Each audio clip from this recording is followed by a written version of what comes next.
Mass attack basics, that's what we're gonna be covering in this video right here. You know, when we talk about multiple attackers, so many people kind of, have all these different fantasies in their mind, and it's usually brought back by what they've seen in the movies or TVs or things like that. What we don't wanna do is we don't wanna have that unrealistic kind of strategy in our mind. I like to break it down using 3 simple points. I'm gonna walk you through these 3 simple points on what to do if you're ever attacked by more than one person. The first thing we're gonna do is something you may not expect, but it is gonna be equalizer. And what we mean by equalizer is finding anything we can find to go ahead and equal the playing field. You have to understand that if you have 2 people attack you, well, once again, you are in an unequal playing field. You have 2 people attacking you. We need something to equal the playing field. That's why we want to grab anything.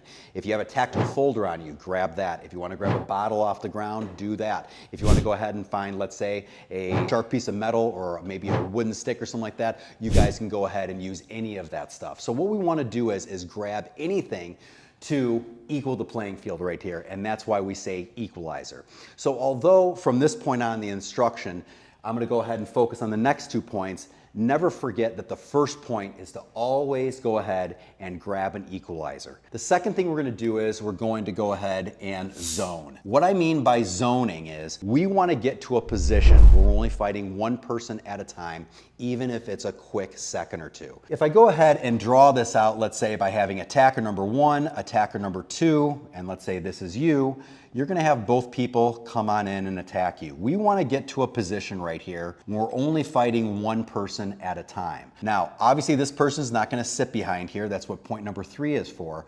But my point that I want to make is that we only need to fight one person at a time. If I go ahead and let's say I bring Mark and Casey in here, it's going to be unrealistic to go ahead and think that if this person's coming in here, this person coming in here, I'm going to be able to sit in a middle position and go back and forth and fight this person and then this person and then maybe this person. That's just unrealistic. We need to go ahead and focus on fighting one person at a time.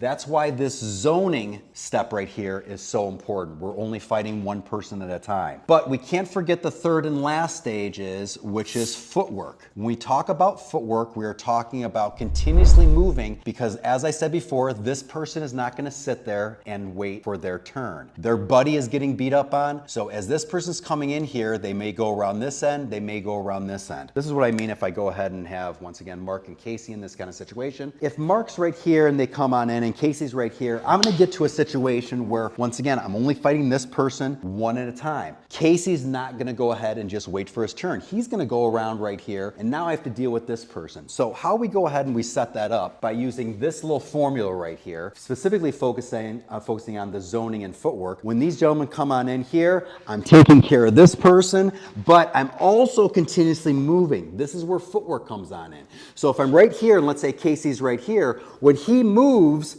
I need to also move as well as I continue the onslaught right here. Once this person is down, then I can go ahead and take out this person. My point is we're fighting one person at a time. It's impossible to fight, let's say, 2 fronts. So all we're doing is we're putting ourselves in this better position right here. We're just taking out one person at a time. So in review, always look for that equalizer. Then when they go ahead and encroach, we want to make sure that we zone. Last but not least, continue the footwork, continue the zoning. So we keep one person in front of us. We can even use them as some sort of a barrier for that second attacker. Once we take that person out, preferably using our close quarter tools, get them out of the way, and now you have your one-on-one fight with the second attacker.